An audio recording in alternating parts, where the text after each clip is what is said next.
Hello, good evening everyone. मैं doctor Swati Sharma English सूत्रा में आप सभी का स्वागत करती हूँ। और आज मैं आपको जो बचे हुए क्वेश्चंस हैं कुछ सम इंटरेस्टिंग फैक्ट्स के साथ बताऊंगी। तो मुझे लगता है कि ये आप लोगों को याद भी रहेंगे और आपको इसमें इंटरेस्ट भी आएगा। तो पहले इसको शुरू करने से पहले मैं आपको कुछ चीजें बताती हूँ। और यहाँ तक हमारे क्वेश्चंस हो गए थे तो मैं 25 पे रोक कर और फिर आगे बढ़ूंगी।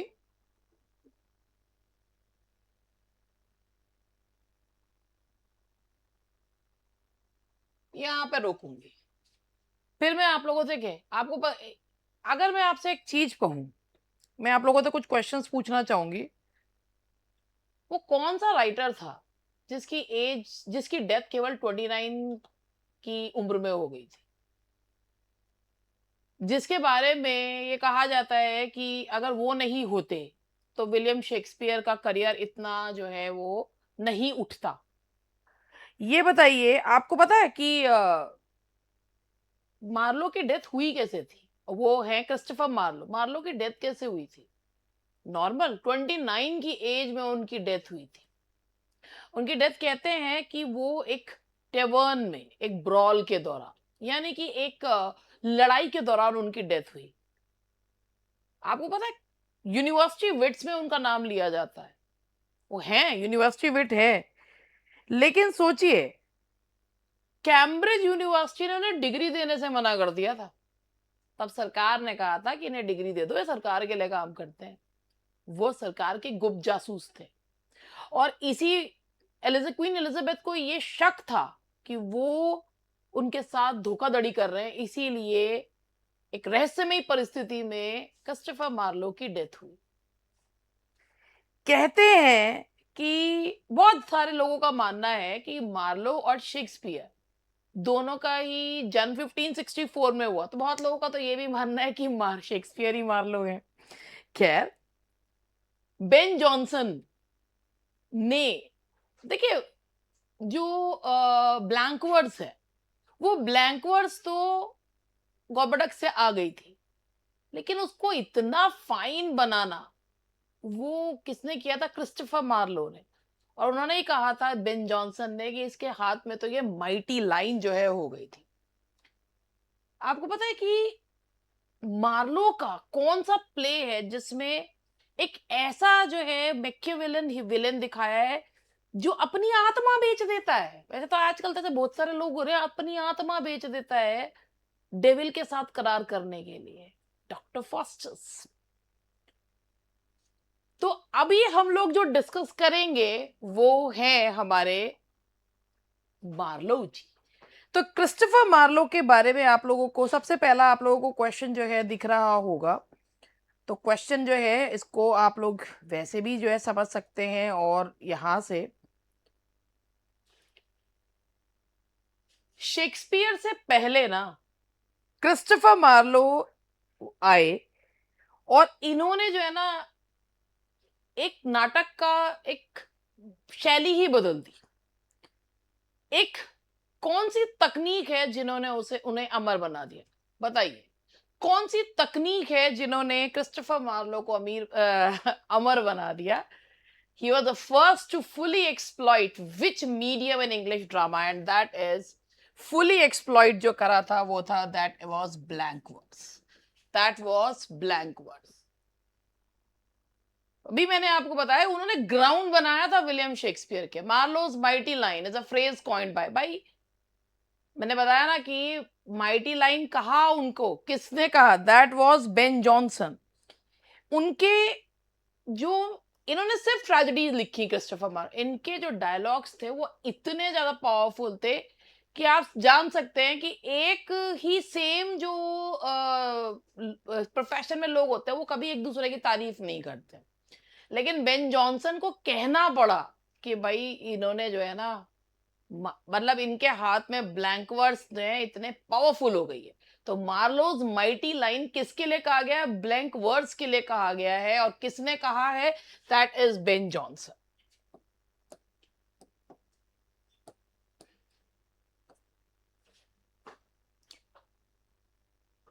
हाँ जी, अब ये नेक्स्ट है आपके है, in which play does the protagonist seek infinite riches in a little room. देखिए यहाँ पर Tamburlaine the Great, doctor Faustus, the Jew of Malta, पैसा पैसा, बहुत सारा पैसा। एक जब हम लोग छोटे थे तब एक एक कार्टून आता था डक वर्ल्ड करके, उसमें अंकल स्क्रूज हुआ करते थे जो अपने सोने में जो है वो डुबकी लगाया करते थे। तो अगर पता नहीं बाद में जब हम छोटे थे तब आता था ये।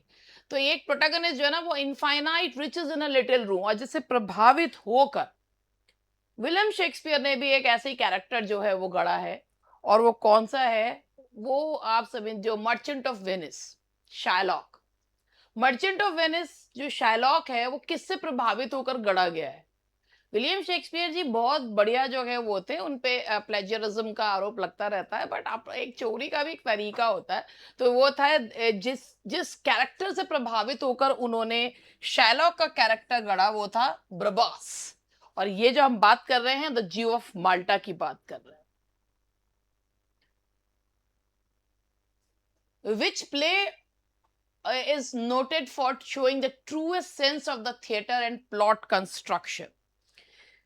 प्लॉट कंस्ट्रक्शन है, टम्बरलेन द ग्रेट है, या एडवर्ड सेकंड है, द ट्रेजेडी ऑफ डीडो है। तो ये कौन, मतलब ये मार्लो का सबसे ज्यादा देखिए बैलेंस्ड, सबसे ज्यादा बेहतरीन ढंग से लिखा गया नाटक है। और वो कौन सा है? देखिए अगर आपको लग रहा है कि भाई हमने तो नाम टम्बरलेन का सुना हुआ है, नहीं, मार्लो का अर्लियर एपिसोडिक प्ले था। इसमें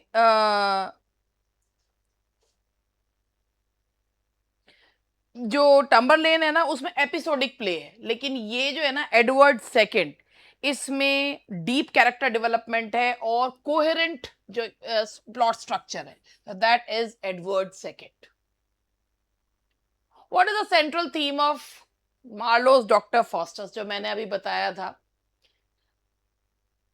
quest for an earthly crown, a quest for more than human knowledge, a quest for social justice। भैया डील विद द डेविल वाला प्ले है ये, डील विद द डेविल है इसका। तो अगर आप ये सोचिए, फॉस्टर्स के पास, डॉक्टर फॉस्टर्स एक वो कैरेक्टर दिखाया है कि जिसके पास सब कुछ था, सम्मान था, शिक्षा थी, प्रसिद्धि थी, फिर भी उसने अपनी आत्मा शैतान को बेच दी। सोचिए, उसके पास पैसा था, उसके पास सम्मान था, वो बहुत पढ़ा लिखा था, मगर फिर भी उसने अपनी आत्मा जो है शैतान को बेच दी। अब बताइए, ऐसे फॉस्टर्स तो हमारे आसपास बहुत सारे घूम रहे हैं, लेकिन देखिए वो क्यों करा फॉस्टर्स? भाई जिसके पास जो चीज होती है ना उसको और चाहिए होती है, और quest for more than human knowledge, कि मुझे ये भी मिल जाए वो भी, मैं क्वेस्ट फॉर, बाद में अपना ही मजाक बनवा के रह गया वो भी, quest for more than human knowledge. अब आते हैं विलियम शेक्सपियर जी का। देखो, दुनिया के सबसे महान नाटककार का जन्म कब हुआ, ये ऐसा कोई नहीं जिसे ये पता नहीं है कि दुनिया के सबसे महान नाटककार का जन्म कब हुआ। और इसी इसमें जो है आपको सभी को भी पता है कि ये कौन है, दैट इज 15। देखो भैया, ग्राउंड भले ही मार्लो ने बनाया, लेकिन अपनी प्रसिद्धि को जो है बनाए रखा, वो किसने बनाए रखा? वो थे विलियम शेक्सपियर। मार्लो के बारे में लोग जाने या ना जाने, लेकिन विलियम शेक्सपियर को वो भी जानता है जो लिटरेचर नहीं पढ़ता। Which 1598 book by Francis Meres provide a vital list of 12 early Shakespearean plays। एक आपको पता है शेक्सपियर के प्लेस में जो है वो, भाई पहले प्लेस कैसे लिखे जाते थे? प्लेस लिखे जाते थे पहले, मैन्युस्क्रिप्ट्स हुआ करती थी। मान लीजिए वो खो जाती है, किसी को क्या पता चलता कि भाई सबसे पहले कौन सा प्ले था, कैसे पता चलता? तो उनके जो प्लेस की शुरुआती जानकारी देता है ना, वो कौन देता है? उनके प्लेस की शुरुआती जानकारी मिलती है हमें फ्रांसिस मेरेस के वर्क से। और फ्रांसिस मेरेस के वर्क का नाम क्या है? That is Palladis Tamia. The answer is B, Palladis टैमिया।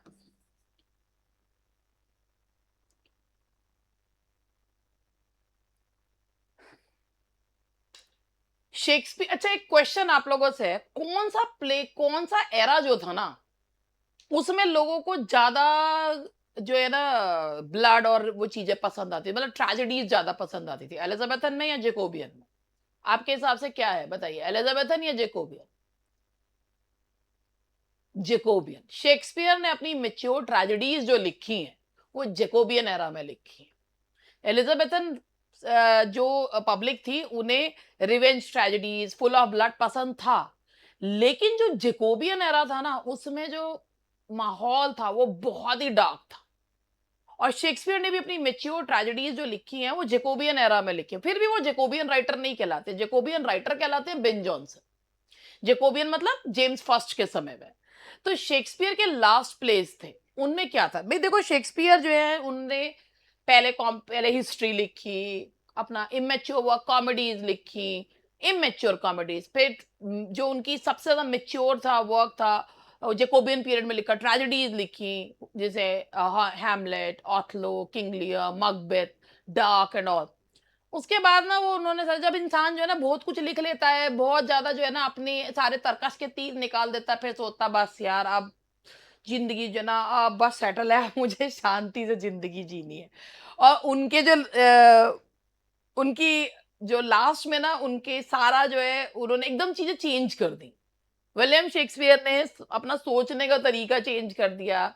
उनके लास्ट के प्लेस जो है ना उनको जो है ना ट्रेजी कॉमेडीज या रोमांसेस कहा जाता है। उसमें उन्होंने क्या कहा, उनके वो प्लेस जो है रिकंसिलिएशन प्लेस है, यानी कि सब अंत भला तो सब भला, मेलोड। और उसमें शेक्सपियर मेच्योरिटी दिखाते हैं, और ये है दैट टेम्पेस्ट जो है ये तो उनका स्वान सॉन्ग भी है। तो ये मेलोड मेच्योरिटी एंड रिकंसिलिएशन। शेक्सपियर ने सोनेट देखे, दुनिया के सबसे प्रसिद्ध सोनेट कलेक्शन थॉमस थॉप का जो है 1609 जो है, भाई विलियम शेक्सपियर ने कितने सोनेट्स लिखे हैं, जिनके बारे में वर्ड्सवर्थ कहते हैं कि अरे बहुत कम सोनेट्स लिखे, खुद तो उन्होंने 600 से ज्यादा लिखे हैं।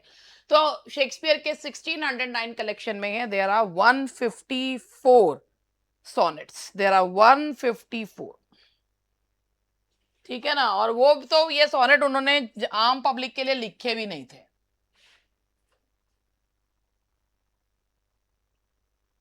एक दुनिया 400 साल बाद भी ये जानने की कोशिश कर रही है कि शेक्सपियर की ये डार्क लेडी थी कौन। कोई कहता है कुछ, कोई सोचिए शेक्सपियर जब अपना जो है अपना जीविका चलाने के लिए अपने घर छोड़ के स्ट्रैटफोर्ड अपॉन एवॉन से लंदन में आए। उसके बाद उनकी जो है एक मुलाकात हुई। बिल्कुल जो है ये डार्क लेडी किसी को नहीं पता, कोई कहता है कि ये मैरी फिटन है, लेकिन पता किसी को भी नहीं है कि और ये डार्क लेडी क्यों कहलाती है, dusky skin and dark hair, इस वजह से ये जो है डार्क लेडी कहलाती है। और कुछ सोनेट्स इन्होंने जो है उनको समर्पित भी जो है वो करे हैं। और 154 सोनेट्स में से 127 से लेकर 152 तक जो इन्होंने इनको समर्पित करे, तो कुछ तो होंगी, बहुत खास ही होंगी विलियम शेक्सपियर जी की। ऐसे तो कोई किसी को कुछ ना दे। ठीक है, उनको अमर बना गए विलियम शेक्सपियर जी। तो ये शेक्सपियर की डार्क लेडी की अभी भी मतलब किसी को पता नहीं है, क्योंकि विलियम शेक्सपियर के बारे में ही लोग बहुत कम जानते हैं। तो क्या मतलब तथ्यों के, और जो भी लोग हैं वो कहते हैं मैरी फिटन थी। ठीक है जी। उसके बाद है मैरी फिटन के बारे में कहा जाता है कि ये क्वीन एलिजाबेथ की मेड ऑफ ऑनर थी, ये क्वीन एलिजाबेथ की मेड ऑफ ऑनर थी। और और कहते हैं कि उनका अर्ल ऑफ पेम्ब्रोक के साथ अफेयर चल रहा था, और इसीलिए ये माना जाता है कि शायद यही डार्क लेडी थी। Which Shakespearean group of plays is based on North translation of Plutarch's Lives, the early comedy Plutarch के लाइव्स। देखो भाई, शेक्सपियर के जो रोमन प्लेज हैं कौन कौन से हैं, Julius Caesar, Antony and Cleopatra, Coriolanus जो हैं, उनको लिखने के लिए शेक्सपियर ने किसका सहारा लिया था, प्लूटार्क लाइव्स का। जो रोमन प्ले थे शेक्सपियर के, Julius Caesar, Antony and Cleopatra, Coriolanus, उनको लिखने के लिए शेक्सपियर ने जो है वो प्लूटार्क लाइव्स का सहारा लिया था। ये लाइन सबने सुन रखी है, we are such stuff as dreams are made on, कि हम उस स्टफ से बने हैं जिससे जो है वो सपने बनते हैं। तो भाई बात ये है कि ये ना, ये तो आपने सबने सुन रखा होगा, और ये वही प्ले है जो शेक्सपियर जब मैच्योर हो गए थे और लगता था बस अब रिकंसिलिएशन होना चाहिए। और ये किसकी लाइन है, ये प्ले है the Tempest, that is Tempest, Prospero की लाइन है the Tempest.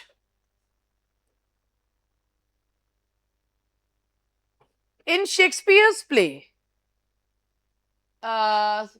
Shakespeare stylist more prose is generally found in which period? जैसे जैसे शेक्सपियर मेच्योर होते गए ना, जैसे जैसे मेच्योर होते गए, वैसे वैसे उनके उसमें ना प्रोज बढ़ता चला गया, जैसे जैसे मेच्योर होते चले गए। तो जब उन्होंने अपनी मिडिल पीरियड में, लास्ट में नहीं, मिडिल, प्रोज बढ़ता चला गया। इवन मिडिल पीरियड 1599 से 1604, 1599 से 1604 में शेक्सपियर ने अपने कॉमिक रियलिस्टिक कैरेक्टर्स को भी प्रोज की लाइन दी, पोइट्री मतलब पोइटिक लाइंस ना देके प्रोज लाइंस दी। तो मिडिल पीरियड में शेक्सपियर ने प्रोज जो है, यानी कि 1604 तक, 1599 से 1604 तक उन्होंने प्रोज दिए। शेक्सपियर की जो ये पोयम है, अब मैंने अभी आपको बताया था the rape of Lucrece is written in, ये रेप ऑफ ल्यूक्रीस जो शेक्सपियर की, देखो अभी आपको मैंने कल भी एक चीज बताई थी, ये 7 लाइन स्टैंजा है में लिखी गई है, ठीक है। अब ये जो 7 लाइन स्टैंजा है, इसको लाया कौन था? इसको लेकर आए थे चौसर जी। इसका नाम राइम रॉयल क्यों पड़ा? क्योंकि जेम्स फर्स्ट से यूज करा था इसे, जो चौसर के समय में जेम्स फर्स्ट थे। ये तो जो जैकोबियन पीरियड वाले आए तो जेम्स सिक्स्थ ऑफ स्कॉटलैंड थे। तो ये इसका नाम उन्होंने किंग स्क्वायर में यूज करा, तो इसका नाम पड़ गया राइम रॉयल। तो 7 लाइन स्टैंजा में लिखी गई है, that is the rape of Lucrece. किसने कहा है? भाई मैंने कहा ना, देखो उस समय के लोग ना बड़े दिल बड़ा रखते थे कि अपने जो कॉम्पिटिटर है उसके बारे में भी अच्छी बात कहा करते थे। आजकल तो केवल और केवल बखिया और धिड़ने का कोई कुछ नहीं करता, ठीक है। अरे मैं राइटर्स की बात कर रही हूँ। Shakespeare had the largest and most comprehensive soul, किसने कहा है? वैसे ये उनके कॉम्पिटिटर नहीं थे, ये तो बाद में आए हैं। तो ये किसने कहा है? Ben Johnson, John Dryden, Samuel Johnson या फ्रांसिस। अब मैं कॉम्पिटिटर कहने वाली थी तो आपको लगा होगा कि भाई बेन जॉनसन तो नहीं है। शेक्सपियर को largest and most comprehensive soul जो कहा है, दैट इज एक बहुत ही फेमस ऐसे है, ड्रामेटिक पोइजी। किसका है? जॉन ड्राइडन का। उसमें उन्होंने कहा है he had the largest and most comprehensive soul. ये हुए। अब उसके बाद आप विद जो है, मैं आपको एक कुछ इंटरेस्टिंग फैक्ट्स अब बेन जॉनसन जी के बारे में बताती हूँ। आप लोगों ने बेन जॉनसन का नाम सबने सुन रखा होगा। अगर शेक्सपियर जो है वो किंग ऑफ जैसे कहना चाहिए ड्रामा है, उन्होंने तो सब कुछ ही बहुत बढ़िया लिखा है, लेकिन बेन जॉनसन उनके कंटेम्प्रेरी थे। तो बेन जॉनसन ने क्या कहलाते हैं? Ben Jonson comedy of father of comedy of humour man. अब मैं आपको ये बताती हूँ, पता है आपको बेन जॉनसन ने डुएल में एक आदमी को मार दिया था और इसके लिए उनको जेल भी हुई थी।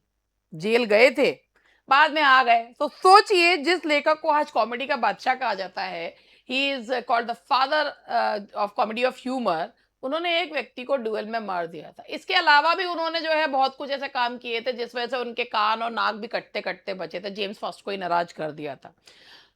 अनऑफिशियल पोएट लॉरिएट थे, लेकिन अपने सामने किसी को कुछ नहीं समझते थे। कहते हैं ना कि जो है अति सर्वत्र वर्जियत, ये उनका हाल था।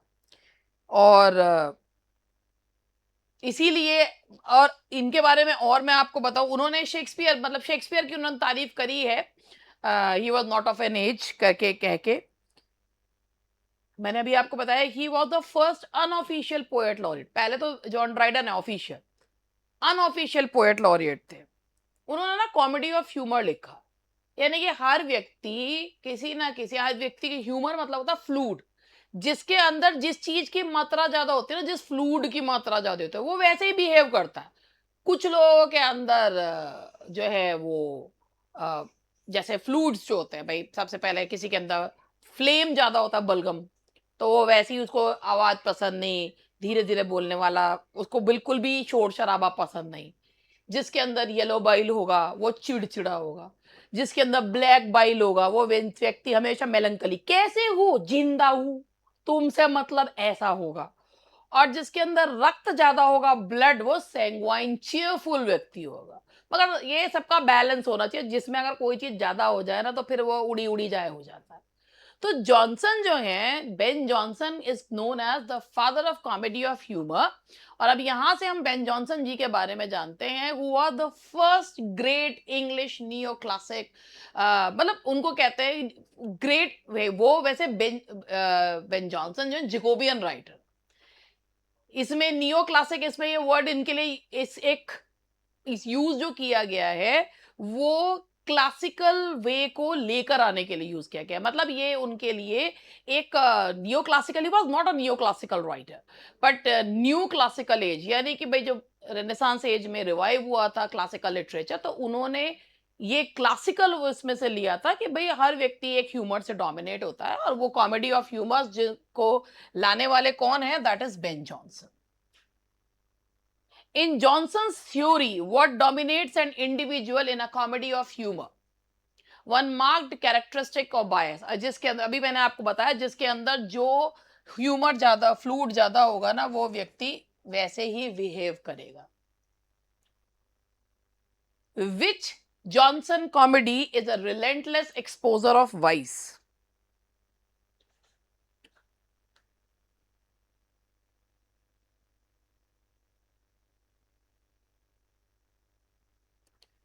चलिए, अब यहां पे हम लोग जो है देखिए, लालच पे जो सबसे ज्यादा लालच, जैसे ही हम लालच की बात करते हैं, क्योंकि उन्होंने जो है ना आप अगर उनके कि every man in his humour के, जब उन्होंने उसमें भी जो सिटी कॉमेडीज है उसमें वाइसेस एंड वर्चूज के बारे में बताया, तो लालच पे कौन सा जो है उनका वर्क है, और वो है वोल्पोनी द फॉक्स। वोल्पोनी जो है ना, ये वेनिस में सेट दिखाया गया है, और वोल्पोनी द फॉक्स जो है ये एक बाइटिंग डार्क कॉमेडी है। That's a dark comedy. Jacobean Jacobean जो स्टेज था उसमें वैसे भी डार्क कॉमेडीज एंड ये सब दिखाया गया है, और इसमें दिखाया है कि कैसे जो ग्रीड होती है ना, वो इंसान को जानवर में बदल देती है। तो ये है वोल्पोनी, और इसका सबटाइटल है the Fox. John Webster is regarded as John Webster is regarded as the greatest post Shakespearean dramatic. अब पहले मैं आपको इसके बारे में बताऊं, अगर आप लोगों ने शेक्सपियर का हॉरर ट्रेजेडी पढ़ी हो, शेक्सपियर की कोई भी हॉरर ट्रेजेडी पढ़ी हो, अगर आपके दिमाग में नाम ना भी आए, सोचो किस किस ट्रेजेडी को पढ़कर आपको सबसे ज्यादा, कभी ना कभी तो पढ़ी होगी, कौन सी ऐसी ट्रेजेडी है जिसको पढ़ने के बाद ना रोंगटे खड़े हो गए? क्या वो हैमलेट है, जिसको पढ़ने के बाद जो है, या वो ऐसी कौन सी जो शेक्सपियर की जो ट्रेजेडी है जिसे पढ़ के अच्छे अच्छों की हालत जो है वो खराब हो जाती है? बताइए।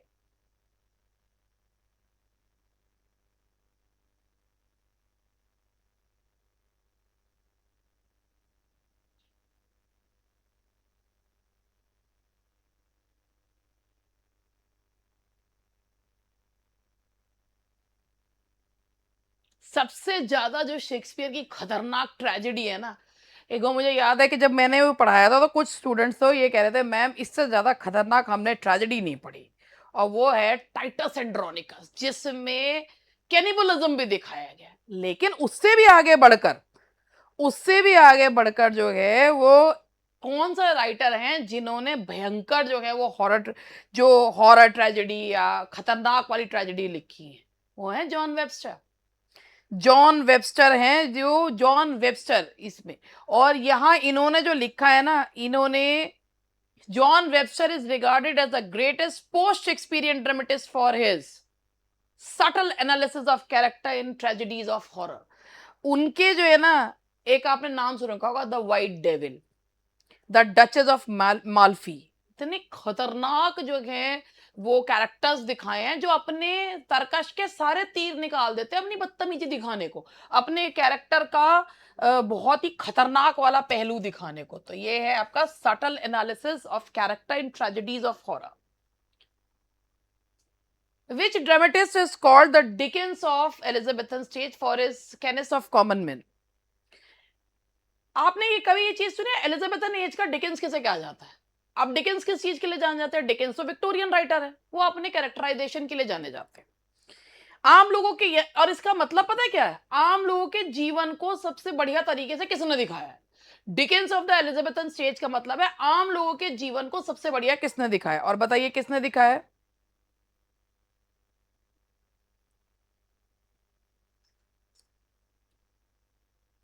इसमें देखिए, Dickens of the Elizabethan stage,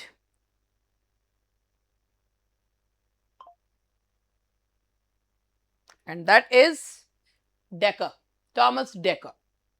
decker को कहा जाता है, क्यों कहा जाता है? क्योंकि उन्होंने ना लंदन के कॉमनर्स को दिखाया है जो है deeply lively portrait every day day to day जो आम लोग हैं ना उनको दिखाया, and that is Thomas Dekker. Next है आपके लिए, who is known as one of the founders of modern systematic thought.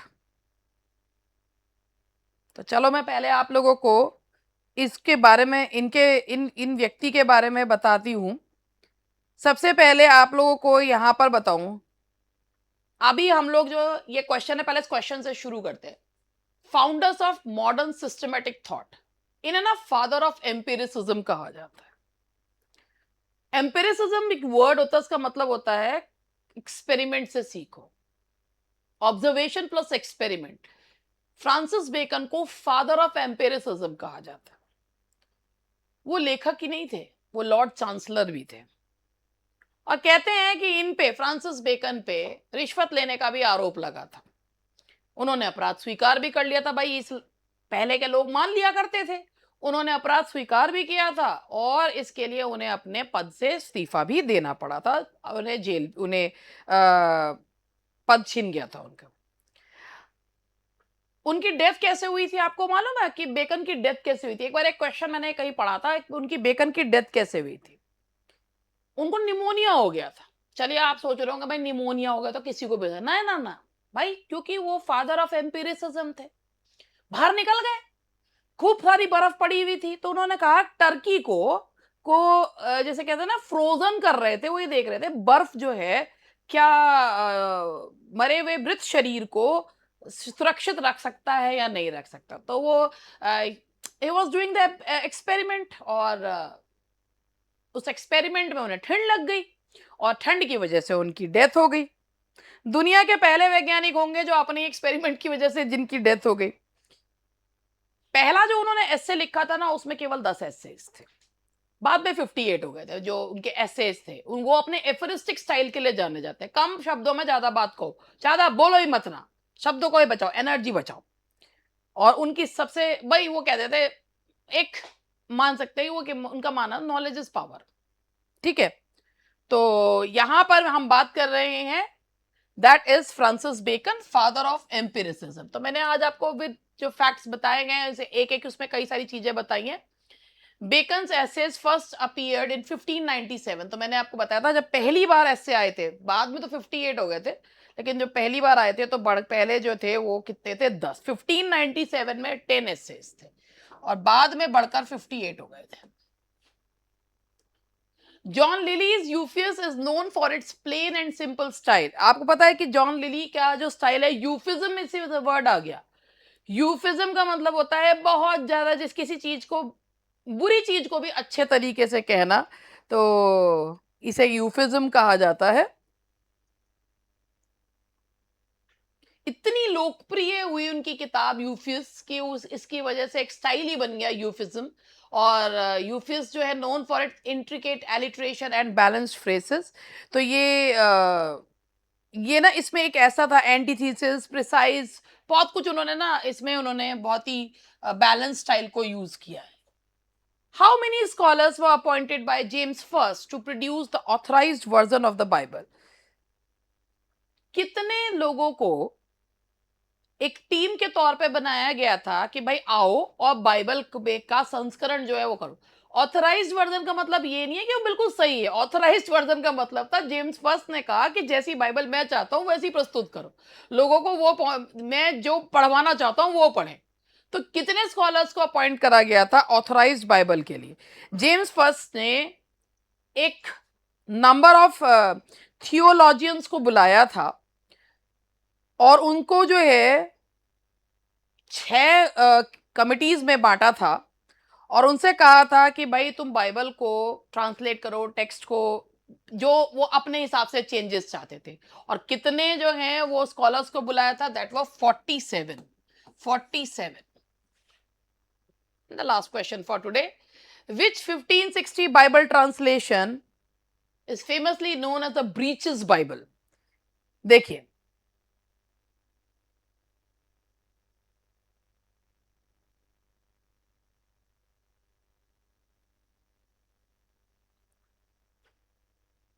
इसका बड़ा बढ़िया सा वो है, 1560 की Bible translation is famously known as the Breeches Bible. Breeches आप लोग जानते होंगे किसे कहते हैं, पैंट्स को जो है वो उसमें, तो ये है दैट इज जिनेवा बाइबल। इसका जो एक फैक्ट है ये मैं आप लोगों को इसके बारे में बताना चाहती हूँ, जिससे क्योंकि चीजें जो होती है ना वो याद रह जाती हैं, तो आगे उसके साथ हम लोग काफी सारी चीजें जोड़ भी लेते हैं। तो कहते हैं कि इस ये जो बाइबल है ना, जिनेवा बाइबल, इसको जो है इसको निकनेम है द ब्रीचेस बाइबल। क्यों है? क्योंकि जेनेसिस 3:7 में ये कहा गया है कि एडम और ईव ने जो फिग की पत्तियां थी उन्हें आपस में सिलकर उसकी ब्रीचेस बना के पहन ली थी। उन्होंने जो है एप्रन्स या कवरिंग्स, मतलब एप्रन्स या कवरिंग ना पहन के उन्होंने फिग की पत्तियों को सिलकर ब्रीचेस बना ली थी। और ब्रीचेस जो होती हैं वो छोटी सी जो पैंट्स होती हैं वो टाइट सी वो ब्रीचेस बन ली, तो इसीलिए जिनेवा बाइबल को ब्रीचेस बाइबल जो है कहा जाता है। These are some of the facts अच्छे से उसमें बताए गए हैं आपको। और अगर आपको लगता है कि हाँ भाई ये जो चीजें हैं ये हमें अच्छी लग रही हैं और इसी तरीके की चीजें जो हैं अगर आप जानना चाहते हैं, तो आप लोग हमारे ऐप पर, क्लास जो है 7 जुलाई से स्टार्ट हो रही है, और आप ऐप को डाउनलोड करके उस पे स्टोर में जाकर देख सकते हैं। अगर आपके लायक आपको लगता है कोई कोर्स है तो आप लोग ले सकते हैं। क्लासेस 7 जुलाई से स्टार्ट हो